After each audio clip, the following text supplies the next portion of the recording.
5 միֆեր, որ տարածված են երգեցողության ոլորտում։ Այսօր եկել եմ հերքելու դրանք եւ ձեզ ներկայացնելու իրական կողմը։ Միֆ առաջին. եթե իծնե չունես լավ ձայն, չես կարող երգել եւ չես կարող դառնալ երգիչ։ Իրականում ձայնը կարելի ասել զարգացող գործիք է եւ այն կարող ենք մշակել հատուկ ձայնավարժությունների եւ շնչառական վարժությունների շնորհիվ։ Եվ եթե մարդ ունի մի փոքր երաժշտական լսողություն, հնարավոր է նաև մշակել նրա ձայնը։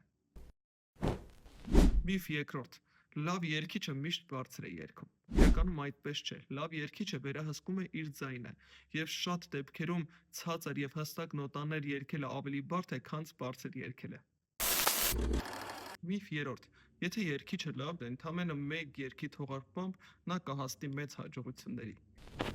Դա այդքան էլ այդպես չէ։ Իհարկե կան բացառություններ, երբ մեկ երգի թողարկմամբ մեծ հաջողության են հասնել տարբեր երգիչներ, բայց երաժշտության ասպարեզում, որպեսզի հասնես մեծ հաջողությունների, հարկավոր է աշխատել անընդմեջ։ Եթե դու լավ երգիչ ես, պրոդյուսերները իրենք կարող են գտնել քեզ։ Դա այդպես չէ։ Մեր ժամանակներում արդեն պարտադիր պայման է սոցհարթակներում լինել ակտիվ, եթե դու արտիստ ես, որպեսզի նկատվես պրոդյուսերների կողմից։ Իսկ եթե դու չես տեղադրում տարատեսակ տեսանյութեր եւ ակտիվ չես սոցկայքերում, կարծում եմ կմնաս ստվերում։